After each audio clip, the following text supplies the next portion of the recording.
So today we are आज हम going लोग to learn जानने वाले about इस this प्लेन के plane. बारे में।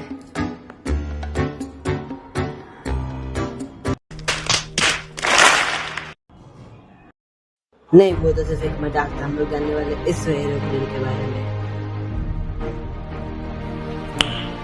Nice. Airplane parts and functions. Winglet decreases drag. Wing generates lift, decreases drag. Fuselage holds passenger, crew and cargo. Slats increases lift. Aileron changes roll. Flaps increase lift and drag. Turbine engine generates thrust. Spoiler changes lift, increases drag. Vertical stabilizer controls yaw. Rudder changes yaw. Elevator changes pitch. Horizontal stabilizer controls pitch. Landing gear supports the aircraft on the ground and absorbs shock during landing. The top 5 most popular aircraft manufacturing companies based on various factors like market share, revenue, and production volume. 1. Airbus, a European multinational aerospace corporation that designs, manufactures, and sells civil and military aerospace products worldwide. They are one of the two dominant players in the large commercial aircraft market. Boeing, an American multinational corporation that designs, manufactures, and sells airplanes, rotorcraft, rockets, satellites, telecommunications equipment, and missiles worldwide. They are the other dominant player in the large commercial aircraft market, often in direct competition with Airbus.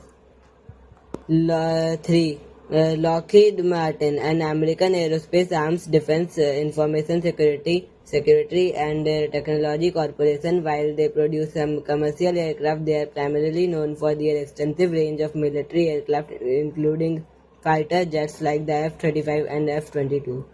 Embraer, a Brazilian aerospace conglomerate that produces commercial, military, executive, and agricultural aircraft. They are particularly strong in the regional jet market, aircraft with fewer than 150 seats. Bombardier, a Canadian multinational manufacturer of business jets. While they previously produced commercial regional jets, they have largely shifted their focus to business aircraft like the Global and Challenger series. Top 5 airline companies. 1. American Airlines consistently ranks among the top by fleet size and passenger numbers, especially within the United States. They have a massive network of domestic and international destinations. 2. Second, Delta Airlines, another major US carrier known for its extensive global network, strong operational performance, and often ranks high in terms of revenue and customer service. Third, United Airlines, the third of the big three US airlines with a significant global footprint, large fleet, and a wide array of destinations. Fourth, Southwest Airlines, a highly popular low-cost carrier primarily operating within the United States. They are known for their unique business model, customer-friendly policies, and a high volume of daily flights.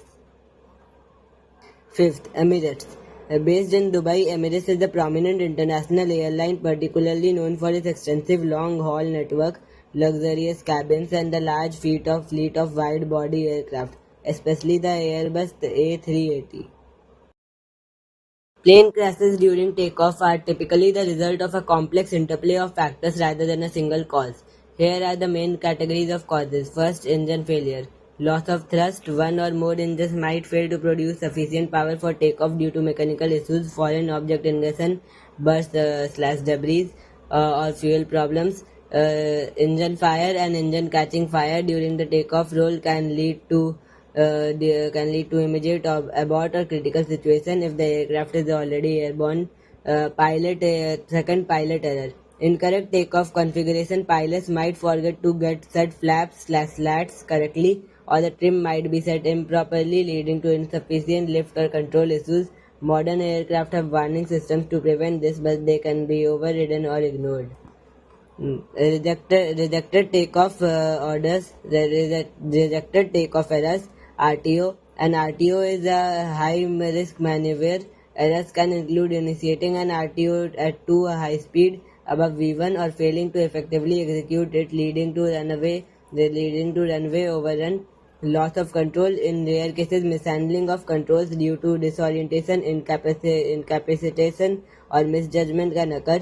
Miscalculation of performance, incorrectly calculating V-speed, takeoff decision speed, rotational speed, or considering runway length, weight, and weather conditions can lead to an unsafe takeoff. Third, maintenance issues slash mechanical malfunctions. Flight control problems, issues with elevators, ailerons, rudders, or their hydraulic systems can prevent the aircraft from rotating or maintaining control. Flight control problems, issues with elevators, ailerons, rudders, or their hydraulic systems can prevent the aircraft from rotating or maintaining control. Landing gear malfunctions, while often not directly causing a crash during takeoff, a gear collapse or failure to retract can lead to significant problems that might necessitate an emergency landing or contribute to a more severe outcome. Structural failure. Though extremely rare, a failure in critical structure component, example wind, fuselage, could occur during the stress of takeoff. Avionics system failures.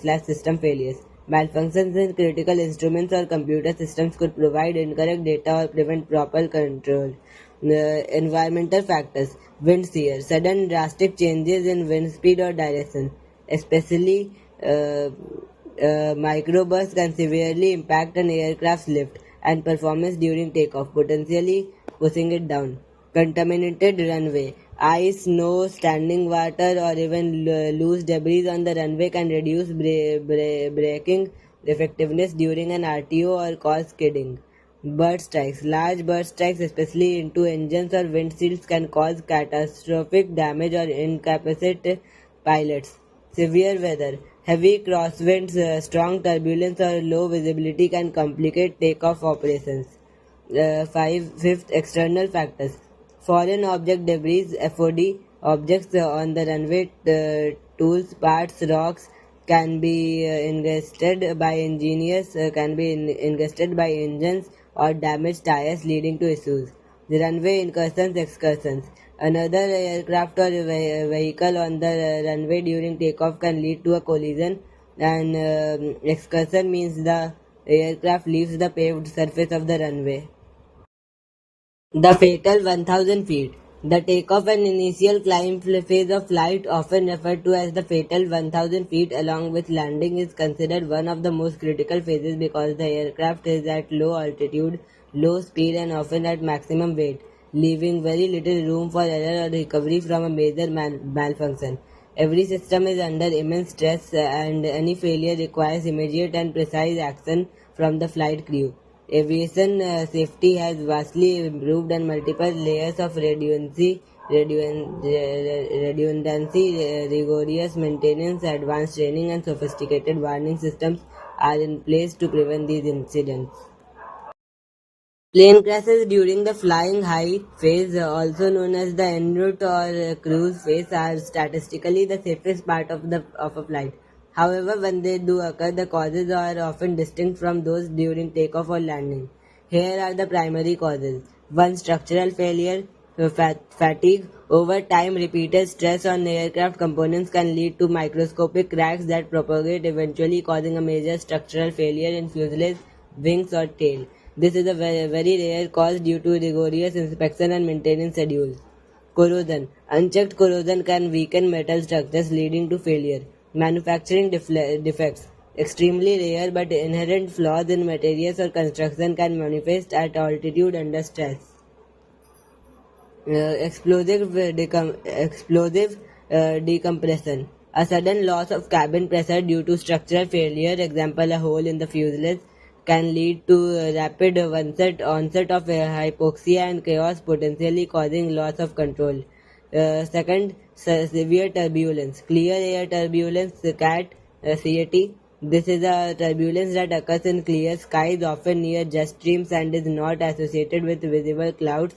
It can be very severe and unexpected, potentially causing structural damage or severe injury to unbelted passengers and crew. Turbulence associated with thunderstorms/severe weather. While pilots generally avoid severe weather cells, Unexpected encounters or rapid intensification can lead to extreme turbulence that overwhelms the aircraft's structural limits or makes it uncontrollable. Third, mechanical failure, non-engine related. Flight control system failure, malfunctions in hydraulic systems, flight control surfaces, ailerons, elevators, rudder, or their actuators can lead to loss of control. Pressurization system failure, while not directly causing a crash, a complete failure of the pressurization system at high altitude can lead to hypoxia for everyone on board, incapacitating the crew and leading to an uncontrolled descent. Mm. Electrical system failure. A widespread electrical failure can knock out critical instruments, navigation systems, communication, and even flight controls in some modern aircraft, leading to significant challenges for the crew. Landing gear malfunctions rarely a primary cause at high altitude, while landing gear issues are more common during takeoff/landing. A catastrophic failure of component, example a wheel detaching and damaging a wing or engine, could potentially lead to high altitude incident. In fourth, engine failure, less critical than during takeoff/landing. Multiple engine failure. While modern aircraft are designed to fly safely on one engine or four engine planes, a failure of multiple engines, especially all of them, example due to fuel exhaustion, contaminated fuel, or a widespread system issue like volcanic ash, is extremely critical and can lead to a crash. Uncontained engine failure. If an engine disintegrates and parts are ejected with force, they can penetrate the fuselage, wings, or other engines, causing severe damage and potential loss of control or fire. Engine fire. An engine fire at cruise altitude, if not contained, can spread and cause catastrophic structural damage. Fifth, pilot incapacitation error. Pilot incapacitation, a sudden medical event affecting one or both pilots, can lead to an uncontrolled flight, especially if the remaining pilot is unable to take control, or if the both are incapacitated. Disorientation in extreme conditions are due to instrument malfunction. Spatial disorientation can lead to loss of control, though this is less common at cruise altitude with modern navigation aids. A deliberate act, extremely rare but cases of pilot suicide, example Germanwings Flight 9525, or other deliberate acts have occurred. Sixth, external factors. Mid-air collision, extremely rare due to sophisticated air traffic control and avoidance systems, but collisions with other aircraft, civilian or military, or even large drones can occur. Missile strikes/terrorism, in very specific, rare, and often geographical context, an aircraft might be shot down by a missile, example MH17, or become the target of a terrorist attack, example Lockerbie by bombing 9/11. Volcanic ash. Volcanic ash clouds can severely damage or shut down jet engines as they are abrasive and can melt into glass within the hot sections of the engine. Missile strike/terrorism. Improvements in aircraft design, redundant systems, rigorous maintenance, advanced air traffic control, and comprehensive pilot training have significantly reduced the incidence of crashes during the cruise phase, making it the safest proportion of the commercial flight. Plane crashes during landing, much like takeoff, are high-risk phase of flight due to the aircraft being at low altitude, low speed, and requiring precise control. Here are the main causes. First, pilot error. Unstable approach. This is a leading factor. An approach is considered unstable if the aircraft is not within specific parameters, speeds, altitude, sink rate, configuration at a certain point, example 500 or 1000 feet above the runway. Continuing an unstable approach significantly increases crash risk. Hard landing, coming down with excessive vertical speed, can damage the landing gear, wings, or fuselage. potentially leading to a collapse or uncontrolled skidding. Hmm. Runway overrun, failing to stop the aircraft within the available runway length, often due to excessive speed on landing, late touchdown, or insufficient braking. Runway excursion, drifting off the side of the runway during the landing roll. Go around errors. A go around aborting the landing and attempting another approach is critical maneuver. Errors in executing it, such as improper power application or configuration changes, can lead to a loss of control. Misjudgment of conditions. Misjudging wind speed, direction, especially crosswinds, visibility, or runway conditions. Lack of situational awareness. Not being fully aware of the aircraft's position, speed, or surrounding environment. Second, weather conditions. Wind shear, sudden changes in wind, uh, sudden changes in wind speed or direction. Microbursts near the ground can rapidly increase or decrease airflow over the wings, causing a sudden loss or gain of lift, making control extremely difficult.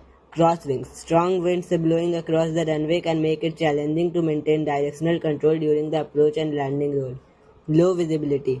Fog, heavy rain, or snow can obscure the runway and surrounding terrain, making visual landing difficult or impossible, relying solely on instruments. Contaminated runways. Standing water, planing ice or snow significantly reduce braking effectiveness and directional control. Thunderstorms slash heavy rain can cause turbulence, reduced visibility, and contaminated runways. Mechanical failure, landing gear malfunction, failure of the landing gear to extend or lock properly can lead to a gear up landing gear collapse on touchdown or a veer off the runway. Brake system failure, loss of braking capability can result in a runway overrun. Flight control malfunctions, problems with flaps, slats, spoilers, or control surfaces, elevators, ailerons, rudder can severely impair the pilot's ability to control the aircraft's descent and direction. Engine issues, less common as a direct cause during landing itself, but can contribute. While engines are typically at reduced power during landing, a sudden uncommanded thrust change uh, or loss of power during a critical phase could lead to an incident. Reverse thrust issues. Malfunctions in the reverse thrust system could affect stopping distance. Fourth, air traffic control (ATC). Errors slash external factors. Runway incursions, another aircraft, vehicle, or person being on active runway leading to a collision. Misleading information, incorrect or confusing instructions from ATC, though highly rare with modern protocols. Foreign object debris (FOD), objects on the runway causing tire damage or other issues. Bird strikes, while more common on takeoff, bird strikes during landing and damage engines or airframe or impair vision.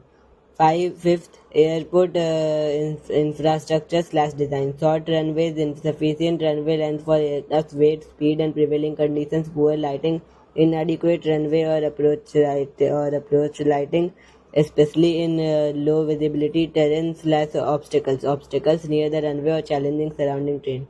Modern aviation safely emphasizes stable approaches, crew resource management (CRM), advanced automation, and rigorous training, including simulator training for adverse conditions to mitigate these risks. Despite the inherent challenges, landing remains incredibly safe due to these comprehensive measures. An emergency landing occurs when an aircraft needs to make an unscheduled landing due to an unforeseen event that poses a threat to the safety of the flight, its occupants, or people on the ground. These situations demand swift action and precise execution from the flight crew. When does an emergency landing take place? Emergency landings are prompted by a variety of critical situations that make continued flight unsafe or impossible.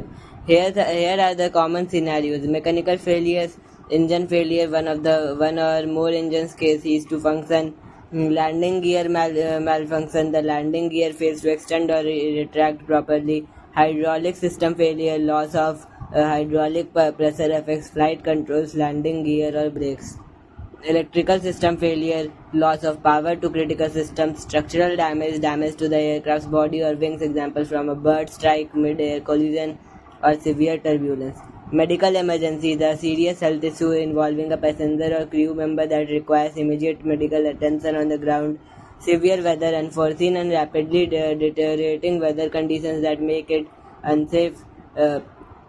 make it unsafe to continue the flight. Example, extreme turbulence, strong thunderstorms, or icing beyond the aircraft's capabilities. Fire or smoke on board. Any fire or significant smoke in the cabin, cockpit, or cargo hold.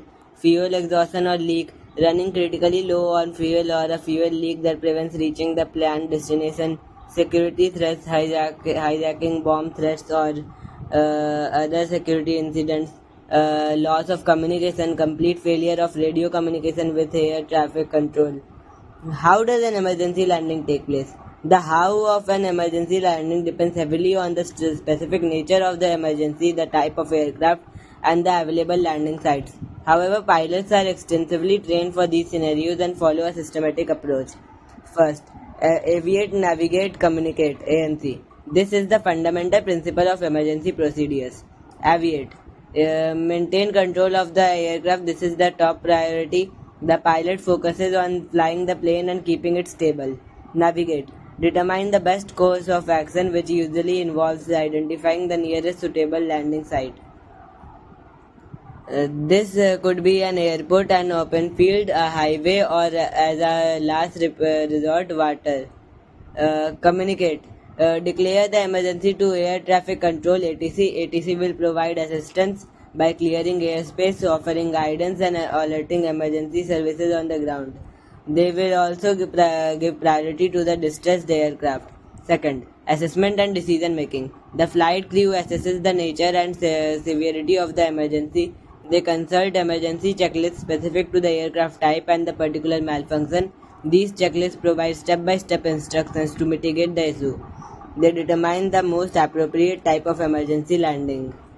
Precautionary landing, made with power when a problem is developing but not immediately critical. Example, a warning light, minor engine issue. The pilot chooses to land as a precaution, often at an airport. Forced landing, made when the aircraft cannot continue flying due to a critical failure, engine failure, structural damage. This often involves landing off airport in a field, road, or a suitable area or other suitable area. Ditching, forced landing on water, typically when no land is within gliding distance. This is a highly specialized and dangerous maneuver. Belly landing, gear up landing, occurs when the landing gear fails to extend and the aircraft lands on its fuselage. Preparation for landing.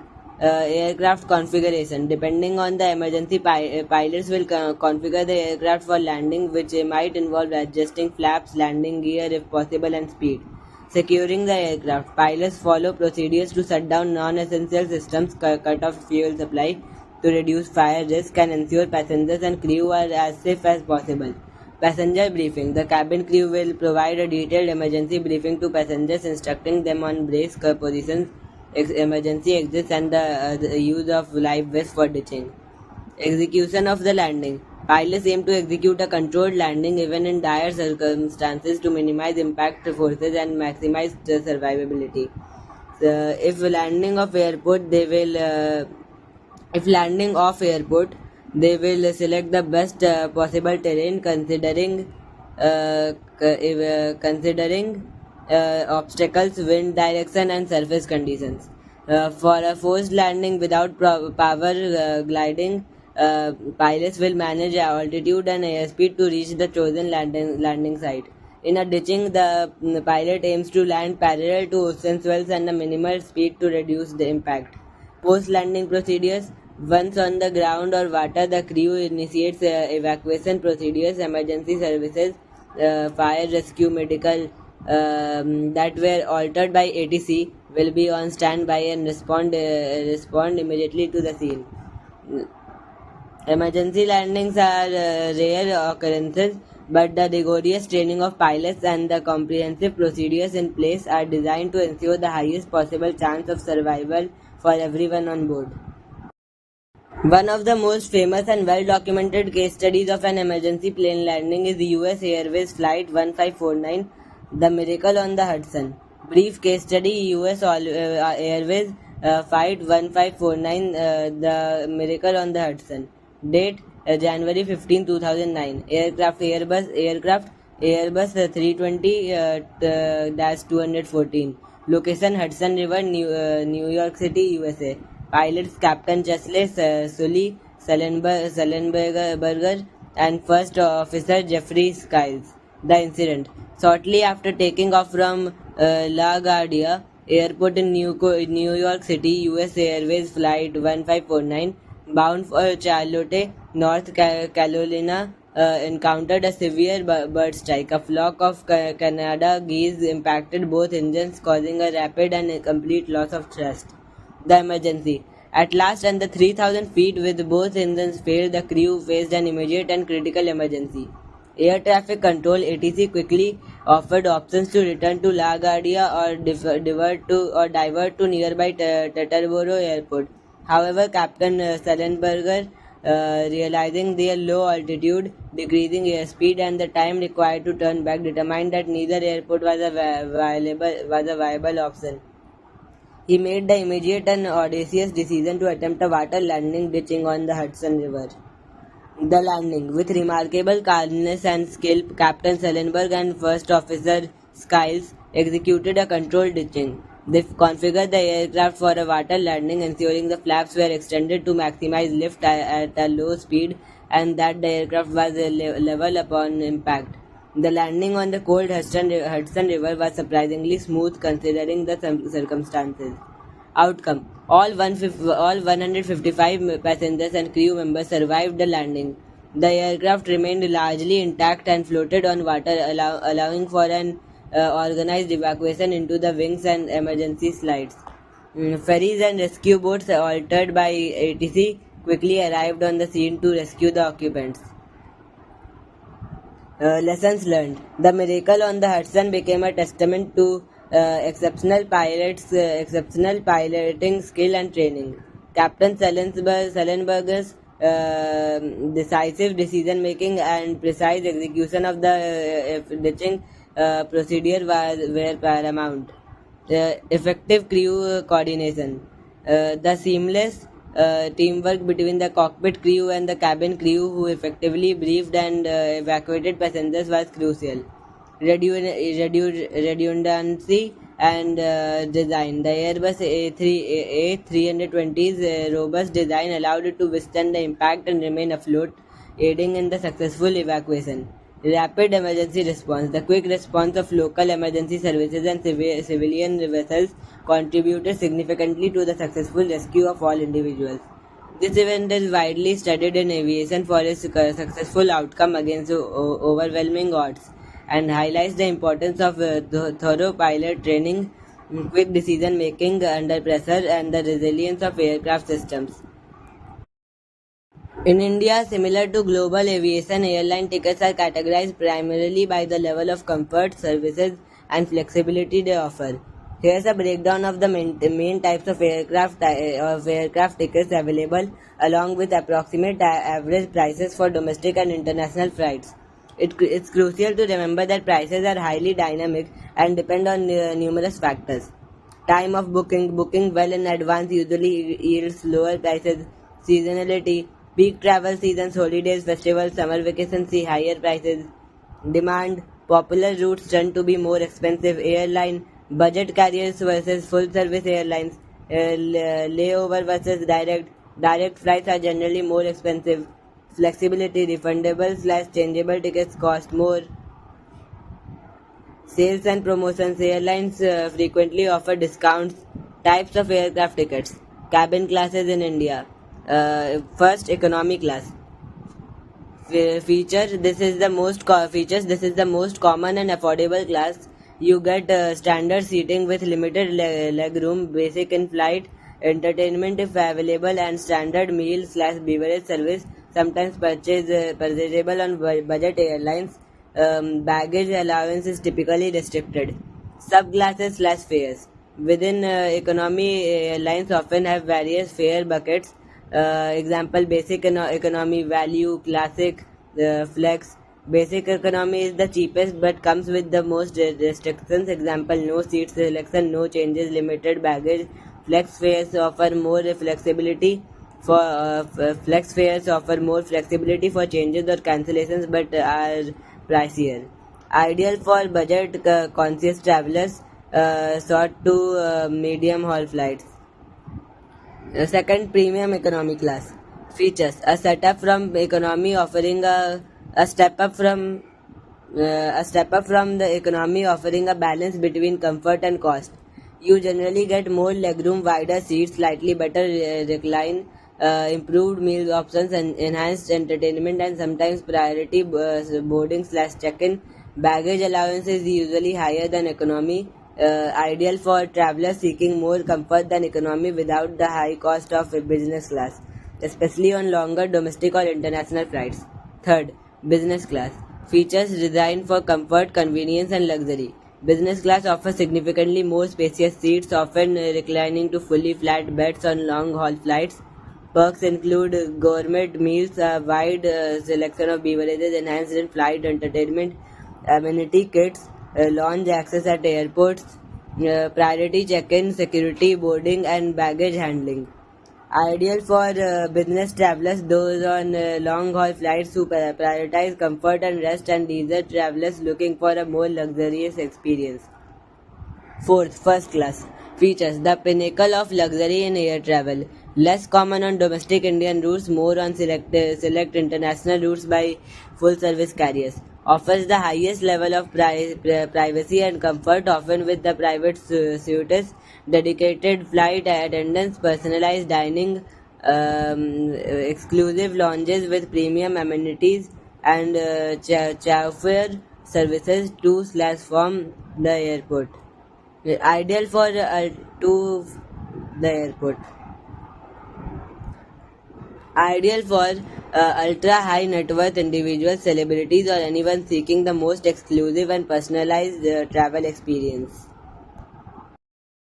Average prices in India, approximate ranges in INR. Please note these are very broad averages and can fluctuate wildly.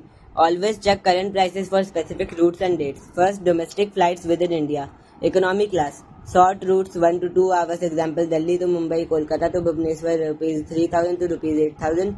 Medium routes 2 to 3 hours, example Delhi to Bangalore, Kolkata to Chennai, rupees 4000 to rupees 10,000.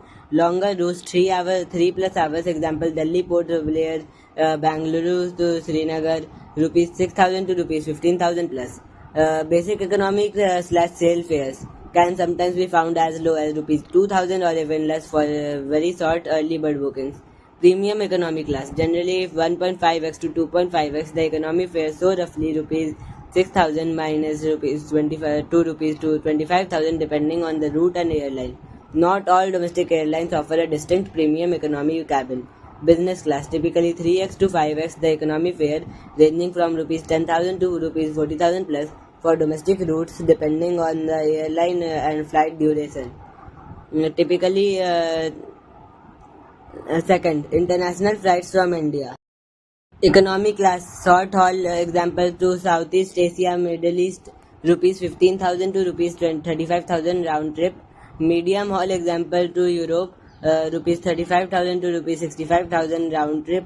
Long haul, example to North America or Australia, rupees 50,000 to rupees 1 lakh round trip. Premium economy class, generally 1.5x to 2.5x the economy fare for international flights.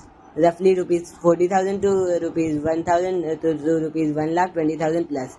Round trip depending on destination and airline. Business class.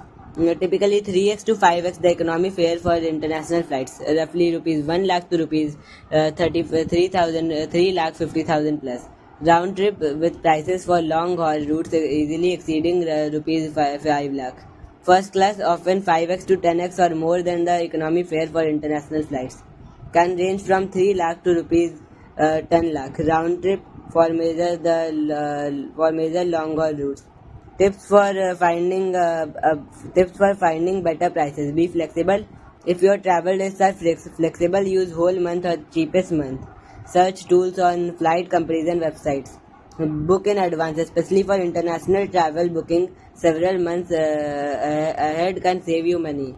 Clear cookies / use incognito. Some booking sites might track your searches and increase prices. Consider layovers. Flights with one or more layovers are usually cheaper than direct flights. Fly on weekdays. Tuesdays, Wednesdays, and Saturdays are often cheaper than Fridays and Sundays. Use price alerts. Set up alerts to get notified when prices drop for your desired route. And here I am at last signing out and hoping that you all have understood the plane like never before.